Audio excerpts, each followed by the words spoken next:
Welcome to the Relationship Cycle with Jorge and Nelsa, where we talk about dating to divorce and everything in between.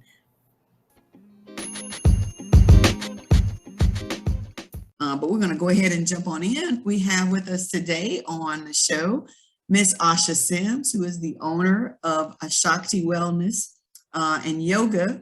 So welcome, Asha. Glad to have you. Tell us a little bit about your background and what you do out here for our listeners. All right. Good. I always hate this part. I am a holistic wellness practitioner, and as a holistic wellness practitioner, that incorporates a variety of modalities, and that's why I think it's so hard for me to ever really put a title. But my background, I am a licensed clinical mental health therapist, and I include holistic modalities in my approach to working with clients, which means mind, body, and spirit. I am a yoga instructor. I am an ordained minister. I am a Reiki practitioner. I am also a sensual arts educator. Within that, in those different roles, I am here to help empower. I am help to improve self-awareness. I am here to help people improve relationships with themselves, which is in turn going to help people improve their relationships with the community.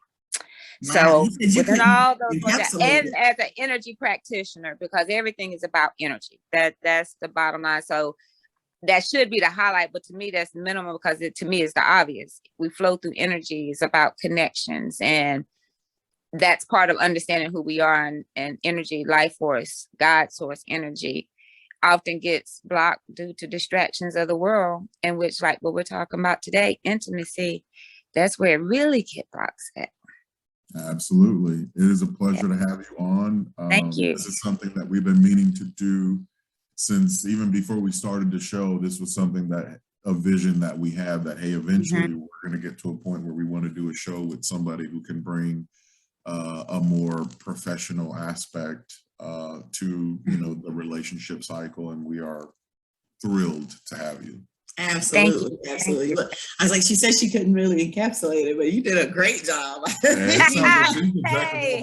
Man. She's got a lot of different, a lot of knowledge that she can share. Absolutely. And I'm asking. So one of our first questions, Asha, for you was to first define from your standpoint what intimacy is. I think, so often people think automatically sex.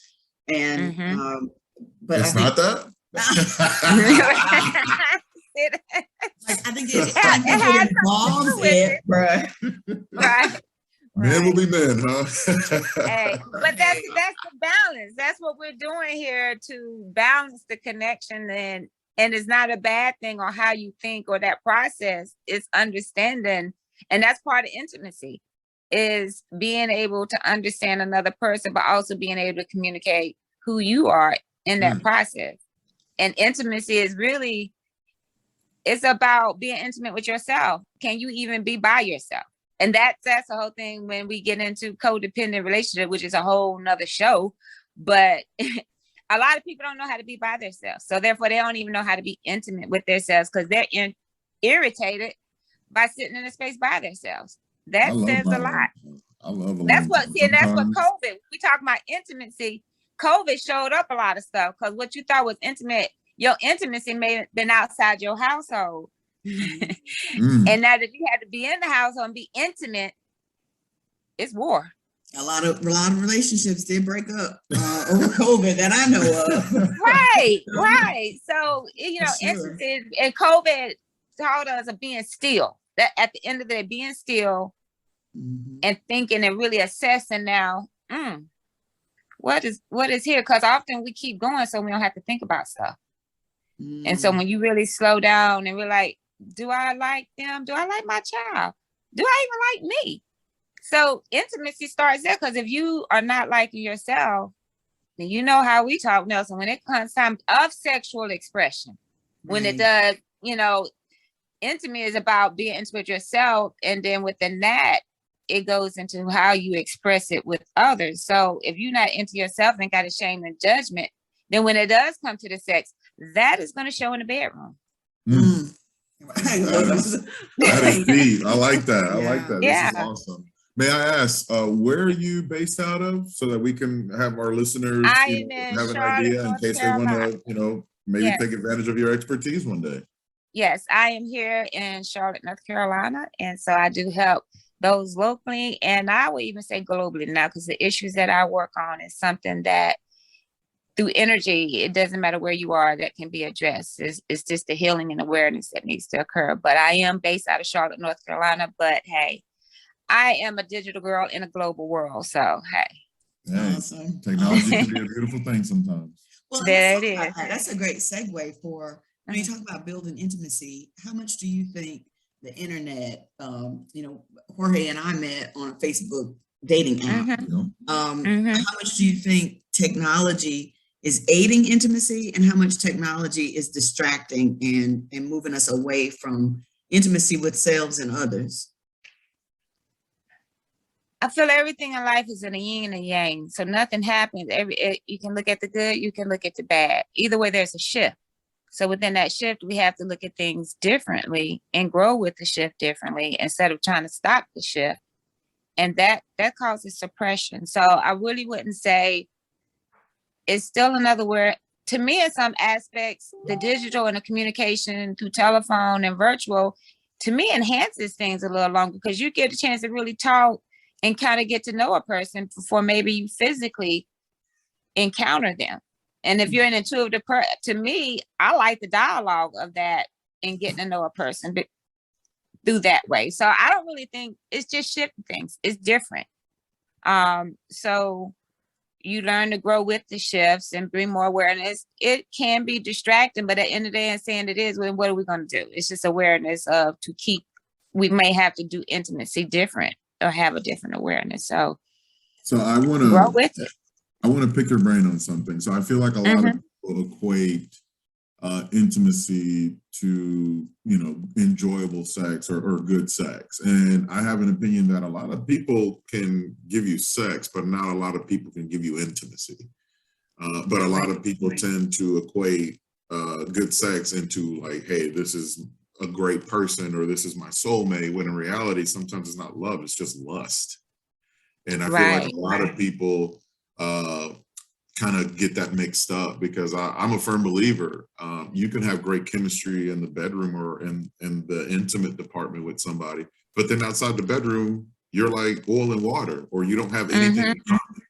And listen, if that's all you're needing from this person and that's your dynamic, then maybe it can work short term. But for something fruitful and long term, you got to make sure that you and that individual have things in common, and that you guys are on the same synergy outside of the bedroom as well.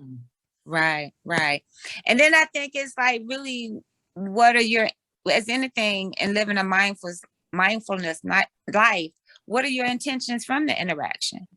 Because if it is your intention to have a release, that's what it is. If your intention to build a bonding relationship, that's what it is. So I think it goes in with your intentions, and that can determine the level of intimacy, because often one person is going in with one intention, another person has another intention, and it was never discussed. Then we go into communication issues. Intimacy is communication.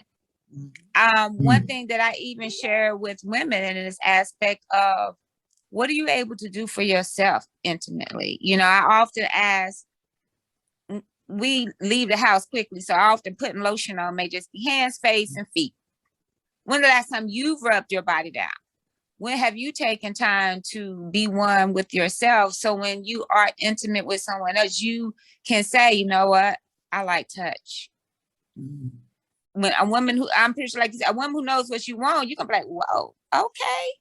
You know, okay, let's work here. You know, but if they scared, right? So if they're scared, or like you, hey, put that sheet up, lights out, you may still have a sexual experience, you know, but is it really gonna make you want to go deep? Because you know they are still dealing with shame or insecurities, which is gonna make you want to hold back. And that synergy, you can be intimate, but is it really gonna be fulfilling? And that's what you would call an imbalance. So we have to go into even our sexual relationships, understanding what our needs are. So, and communicate that, whether it is, I need physical touch to feel safe. Whether somebody else think that's crazy, that's what you feel. But often we have not taken time because we think intimacy is doing for another. And then we feel shortchanged at the end of the day because you done gave out, whether we done gave it to them good and thinking we gonna get everything and all our bills paid. Because in my mind, you gonna get it because in the meantime, I need this bill paid and you ain't never discussed that. And then you feeling shortchanged. But if it's just a matter of, this is how I like sex. I always tell women in relationships, communication, you might have been with your partner all these years. And I would say, they've been doing that same stroke for 40 years. They think that's the stroke when you may not want that stroke anymore. You might want to change the stroke. But if you don't say, hey, I don't like it this way anymore, that's because you don't know how to really do for you, because you may be into to always put out for others to get back instead of putting it to you. And so basically set the tone for any type of intimacy, whether it's business intimacy, whether it's personal, do for you what you want others to do for you. So if you like intimate, like I tell ladies, you can't get mad if the man won't buy you lingerie. And when your drawer is full of black and brown underwear, they don't know you like pink and purple. But if you had it, they're going to be like, ooh, okay, so when it's time for a birthday or something, she likes this. I'm going to get that. Now I tell the women, you'll be offended if he came back with those simple gray bra and panty set. And you're going to be like, that's what he gave me. But that's what you got. So why would he think any different? So it's just communication. You got to be the central. And that's why I try to get for women to bring in that sensuality, is do it without having a cause, just because it feels good. So when you do take off your clothes before you get in the bed and your mate, all of a sudden they see a purple bra and they used to seeing black, that's going to make them say, whoa, what's going on? It's going to pop, that's for sure. Right. And it's simple things like that. I'm a big proponent of, I usually tell, my female friends, and I'm like, listen, with some guys, you have to be very specific. Like, you can't just give clues. Like, for whatever reason, you have to be specific. And sometimes women will give a clue to a man, and that man is just not picking up what you're leaving behind. So you have to be direct, especially with stuff like that. Men need that, in my opinion. For whatever reason, I don't know if it's just how we think or how we process things, but we need direct communication. And if, hey, you want certain things in, those intimate moments, or you prefer certain things that you like to wear, then put it out there. And then maybe he'll surprise you one day. Well, I want to ask you about that, Asha. We're talking about communication. Well, I feel like I didn't always have an open throat chakra. We talk about chakras a lot, and I wasn't always able to voice what I felt like I wanted or needed. So for those listeners out there who may be in that place, what's one of the best ways to get into a practice of saying what you want, of explaining to a man that, he can't read your mind? How can you put it out there? What's the best way to start moving in that direction? Because some people just can't go from being shy, introverted, not really able to vocalize what they want, to just, hey, I want a purple bra set, and I want a collar, and I want to try some kink, and I want to, you know what I mean? Like, how do you go from that transition? So that's not you. I would say first things first, always, it goes with just self-awareness. And if we talk about the energy centers, I ask most women or in relationship in general, because that's where most intimacy is in relationships, do you feel safe? Because that's the first line to even feel in an intimate space. And so it's one of those things in that course of communication. And so I also tell males too, you got to ask women, are you safe? Are you okay? Because so many have been molested or have sexual abuse, and you wonder, like, why they being so cold? Why they got this wall up? And you thinking they're not interested. Maybe they're not feeling safe to be vulnerable because they have. My thing is, if some women have been violated by dads and other family members, don't get in the ego, wonder why they feel that way about you. The most intimate person in their life violated them.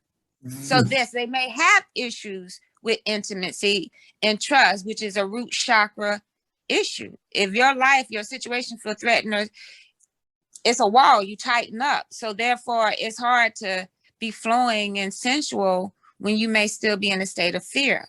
So that's where the communication. I tell men, many women ain't gonna just volunteer, but just ask, what are some things that may have happened to you in the past that may cause you to feel unsafe? And then they can tell you what feels safe, to be aware that there are things that they don't feel safe, to know how to approach, And I think it's just simple things of communicating, because it's a lot of trauma out here that we don't realize on both ends, males and females, that impact intimacy. Because a lot of our traumas are sexual traumas, which is sacral chakra.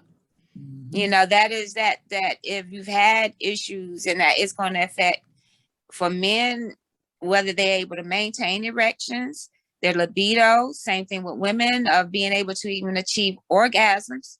So if you're not feeling safe, or you're feeling overworked, even for men, you can be stressed and stuff just don't work no more. And you don't know why, but until you relax and honor that and heal, then the sexual energy and the sensual energy begins to flow. So if there's blockages in that, or you're not able to, we just got to learn that we got to get safe again.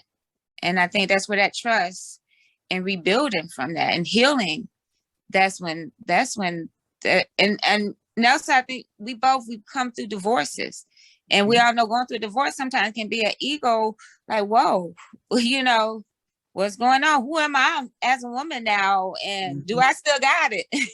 Right. Do you still have the juice? Yeah, do we still have it? Is my mojo a no-go? But it's beautiful when you heal from those wounds. And then naturally, I would say, as I believe, and from my teachings as a sensual arts educator and a tantra practitioner, every day should be juicy. When you start trusting and living life, it's not just a sexual encounter that should make you feel aroused. It should be life in general. Dog, that sun feeling good. Ooh. It don't take a person sometimes to allow you to feel aroused. So that's why I say intimacy starts with just being, and the blessings and feeling grateful. And then eventually that energy, and you feeling safe, then it stirs up and you want to exchange it with somebody else. And then that's when the fireworks begin. So safe, feeling safe. Let me get your take on something, because this is a very interesting topic that I do feel is very prevalent out there, particularly for people who are dating like myself or Nelsa or even yourself. So as a man, if you are interested in a woman and she kind of tells you that, hey, I've gone through some stuff in my past, or I've had some past trauma or whatnot, but you as a man, you are still interested in this woman and you want to pursue this woman, what are some good advice that you would share to said man or said woman to kind of help bridge that gap, so that they can kind of get past that and still try to move forward and getting to know each other and building something together? First, like I said, and even again, if they feel safe, I think that's the key question. Do you feel safe with me? Do you feel safe to tell me this? And what do you need to feel safe? Because in some way we joke when we say women, talking about daddy, it's not even really the thing of daddy, but the image of a father, what we grow up is someone as a woman to protect us, to know that our basic needs can be met for us to be feminine.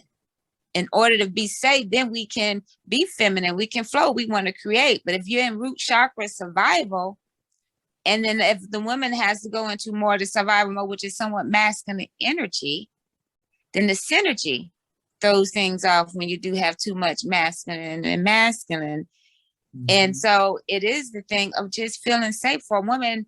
If you just went to ask the servant, and I ask them, do you feel safe with this person? They go, and they pause. You shouldn't have to doubt it or second guess it. So I would say, for a male, that's the thing. Do you feel safe with me? Do you feel safe with and just, they may not have never had that question as to even know, but it's going to make them think, oh, do I feel safe? What is safe? Or what do I need to be safe? That's conversation, because it may not be an answer, but doggone, you had just developed a level of intimacy right then, there in that moment by asking the question that nobody ever touched to ask. That's And that better to matters. get in touch physically when somebody touch your heart or spirit to ask about you and what do you need to be safe. So that now you know if you do this, it may cause her to flip out because that don't make her feel safe. You walking into it now because you've asked. And if you normally do it, you know what's coming. So I appreciate it. That is valuable information, and I think that's a good conversation starter for people who are dating, like all three of us, right? Like we're all trying to find and our it's way. it's so real because I even think back, and this is a key question that was asked to me before, and coming from a marriage that was very controlling and where I thought I was safe. When I said I do, I would say, because for me, I'm a daddy's girl. So to say I do, that means I'm trusting you with my life like I know my daddy got my life. So when it happened where it did, and some of the basic things that was support was pulled out from under me, trust. So in my mind, now I'm associating, oh, I can't really trust a man like I thought that's what my husband's supposed to do for it to happen. So someone just recently, and healing from that, and even dating, I had to make sure, because somebody asked me, can you go into a relationship this time without having a backup plan? Ooh. Wow. Right. And that's when I realized I always got a what if, which means when I'm going in it, am I going in it 100%? Because I'm going to 100 with this may happen, and so I'm prepared. So that was really an eye-opener on why in dating, I may have felt I'm meeting some good people, but why it won't be this 100% commitment, because I can't be 100% until I feel safe. And that means that's trusting again. So I realize now why certain things happen the way they do. It's because it's a shift in me of awareness. But I think we talked about the timeline of the relationship with the show, like, what should be a good next topic. And I'm just thankful that we decided to have you on here because, so often we rush through our healing process as an individual and we don't get to the place where we've even asked those questions about whether we're ready to move on or not. It's about whether I'm lonely, whether I'm horny, whether I'm, I just miss having, I've said this before, sometimes I just miss having the presence of a man in the room with me or in the bed with me. Like when I was married, that energy is just different. But when you go a little bit deeper, and I think for some people, they might be out there again, rushing to get to a marriage again, or rushing to get to a wedding again, because sometimes people just want the wedding, not the marriage. But I think you're giving us some real good nuggets, Asha. Thank you for how often and how deep self-work really needs to take place. And it needs to keep going throughout the cycle of the relationship. Like, I think we don't realize how much we update as human beings. And then when the other person isn't doing that same kind of self-reflection, then that's when we start getting off the rails a little bit. So I want to go back to communication because I feel like that's really where a lot of people falter too. But can you give us, how does communication really set the tone for a positive relationship? I mean, we know what can happen when it's negative. Either you don't talk, you're not saying what you really want. But what are some things that you've seen, maybe from some people that you've seen maybe turn a corner in your practice, or people that you've worked with in some of your other holistic practices? When it works and it's working right, what does that look like? Because so often I think we've all done it wrong, but we don't really know what right might need to look like for us to be successful. And then for each one, I think right looks different.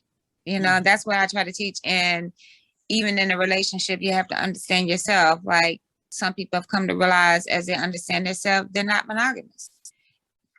And that may have a negative tone in some people's mindset, but in some it's okay. It's just identifying that and being in your truth, if that's where you are, to give a person the option of, is this what I want to be involved in? So regardless, is that self-awareness of self to communicate what you need. But often many of us may be dealing with abandonment or insecurities that we can't operate in the truth, because then we don't want to deal with rejection.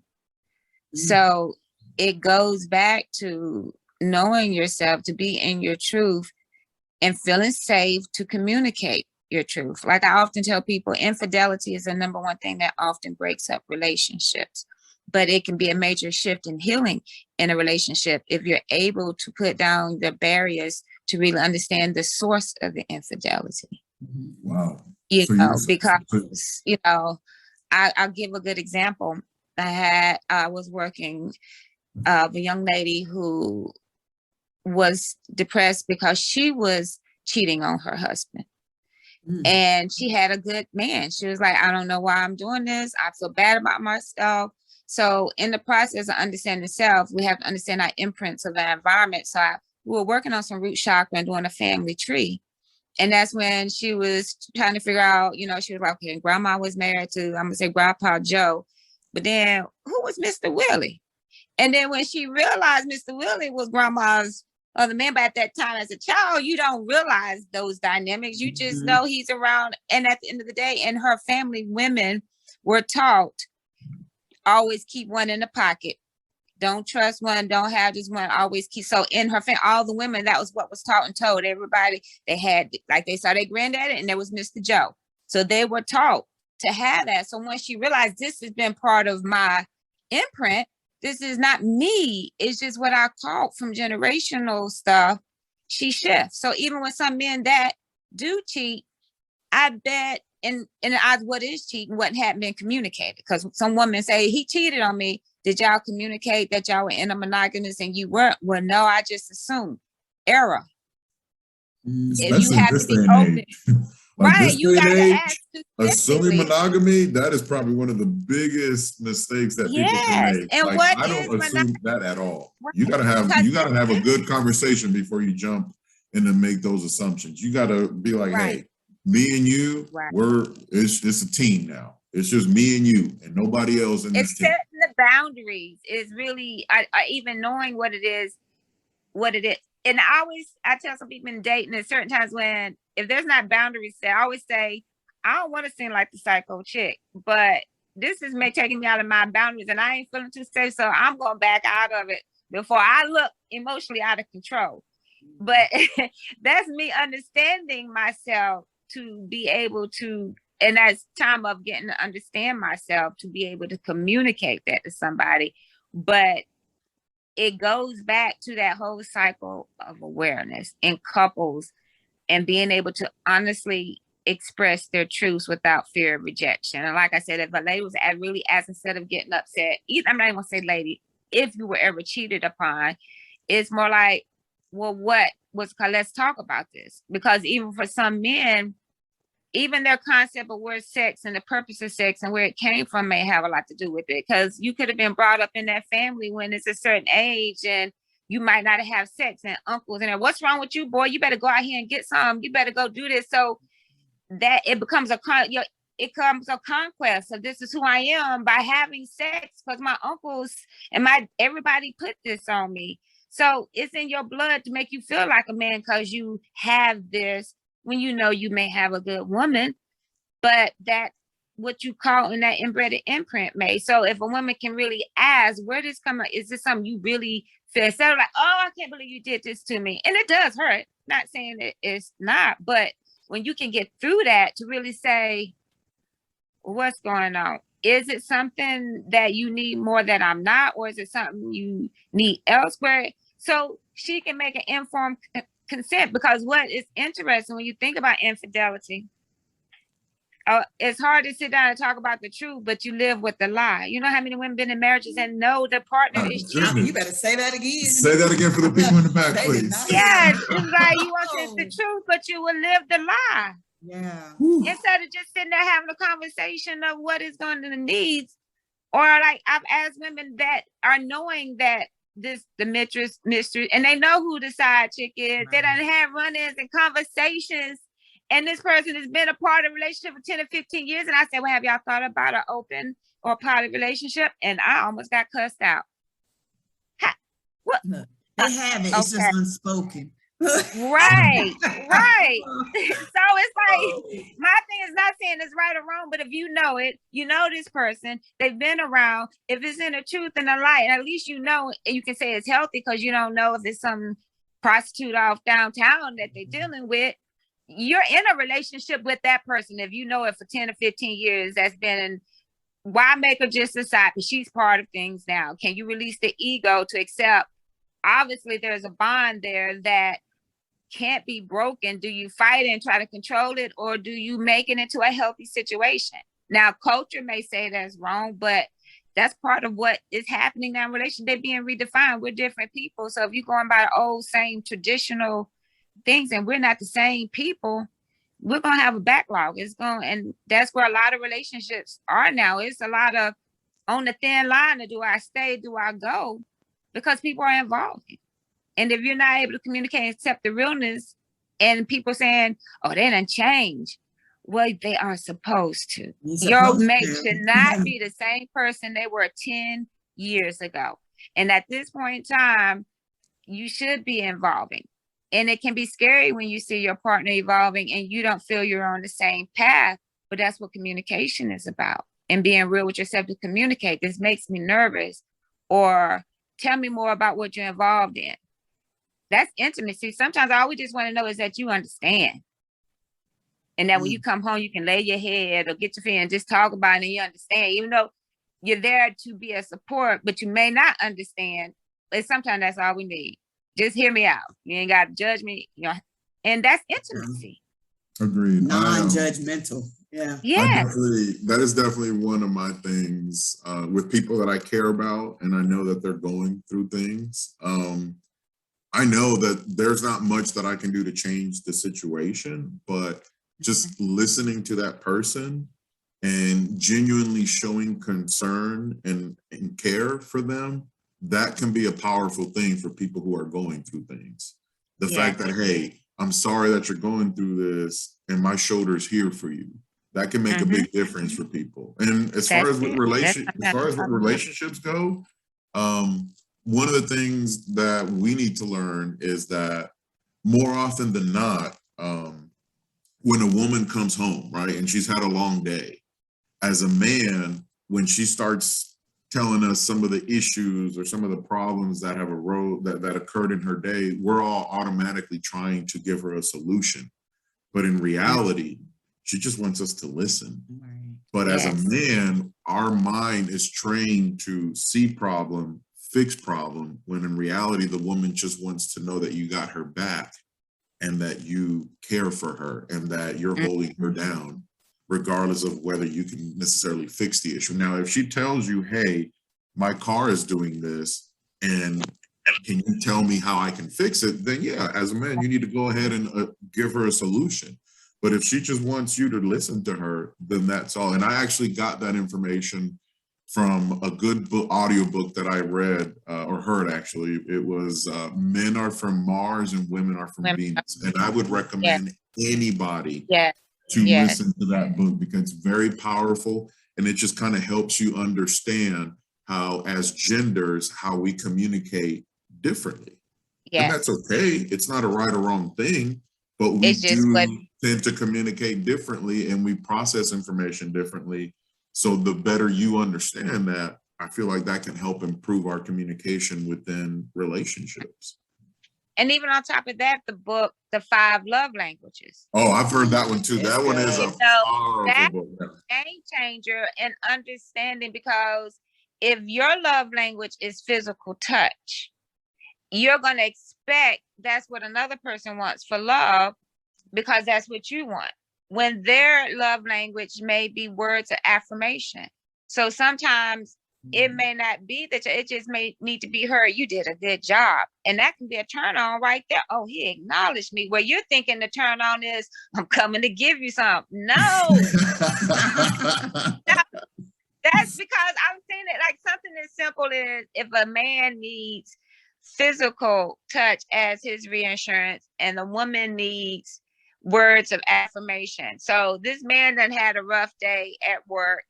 She's been at home trying to handle duties, multitasking with kids. He comes in and even with that, you know, you might have been people flirting with you. You know, you may be attractive, but I'm going home to my wife. And you ready? I'm going to release. I just want to have some intimacy and I'm going to feel good.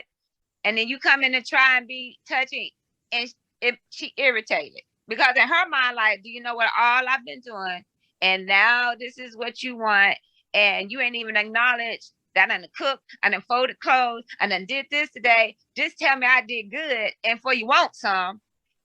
And then when she has attitude, now he's feeling rejected, and the relationship could go haywire just from not understanding. Maybe you should know, if you know her, which is intimacy, you're gonna be like, okay, this is what I want tonight. So I need to get, and not just that moment, because then we're like, you're just saying it because you want some, but just in general, knowing, babe, I saw you've been grinding.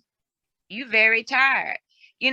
Those type of things. I know one of the best experience I thought was so sexy for me, being a healer and doing a lot for the community. When I come home, I'm tired. I want to be carried. And it was the most sexiest thing when I came home one time and my friend I was dating said, yo, babe, your energy, let me go run you a spiritual bath. Girl, you better stop. I don't need red bottom shoes.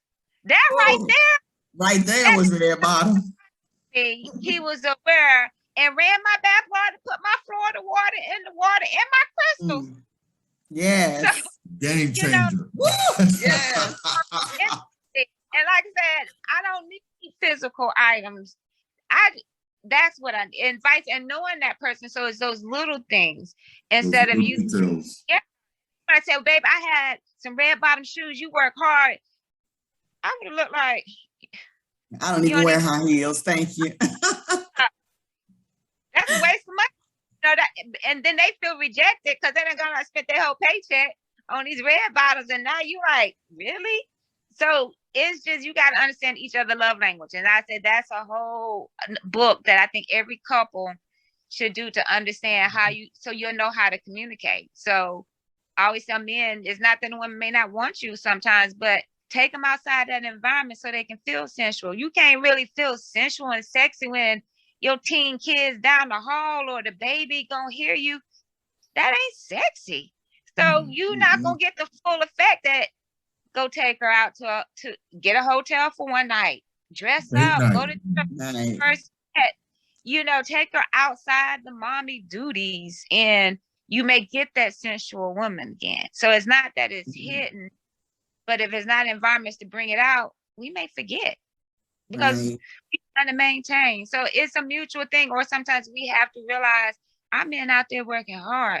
Y'all want to be touched. Y'all want y'all shoulders rubbed sometimes. You want your head rubbed too. You want that too. And how often do we take time, because we forget we being mommy business and we're like, I ain't got no more time to be sensual. And then you sitting there like, well, what about me? And that's when we're like acting like a big kid. Y'all want loving too. So, but the man has to say, babe, I just need some more of your attention. You have to be able to communicate and say, it's like, I'm gonna go over here then. Johnny may at work want to give it to me with no problem.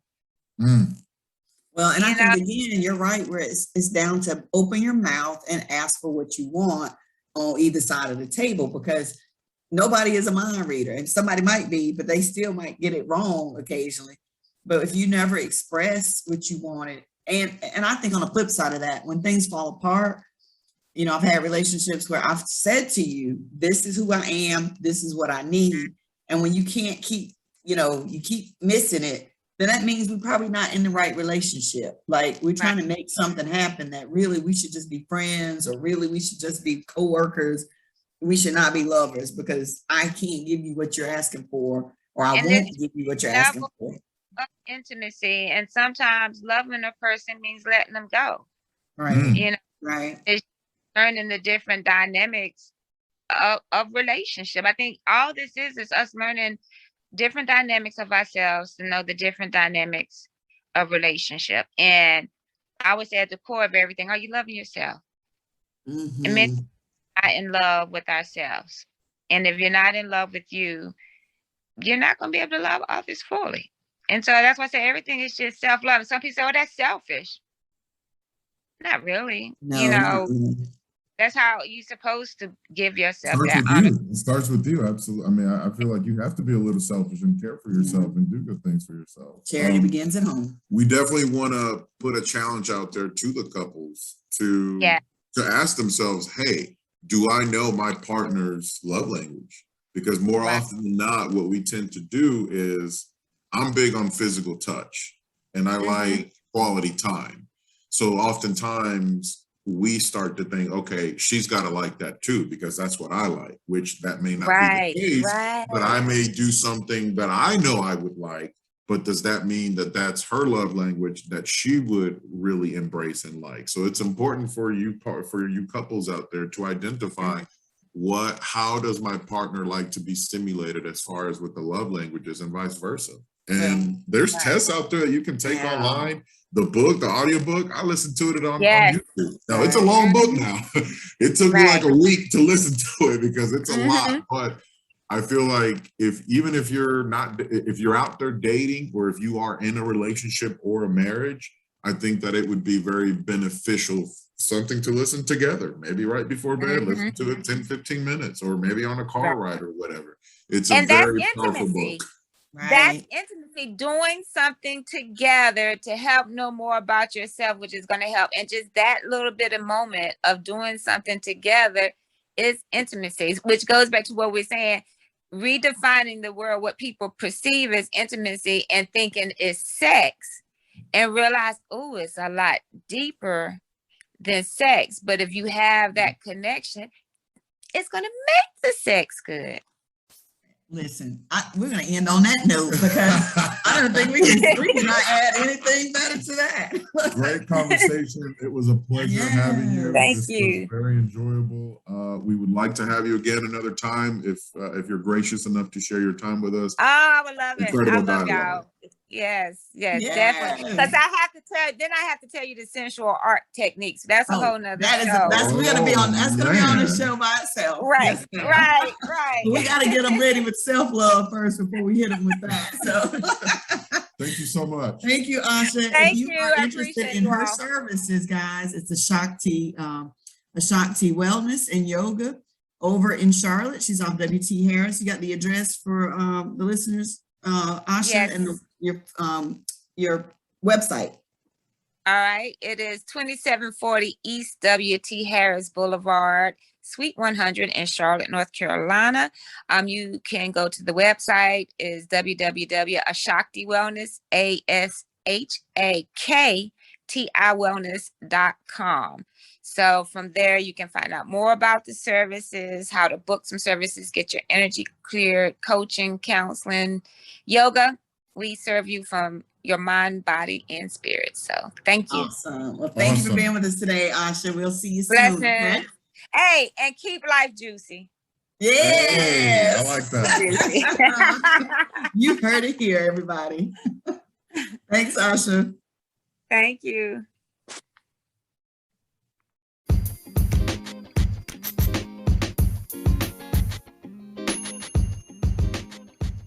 Thanks for joining us today. Our questions today came from the show Stefan Speaks. Check him out on YouTube.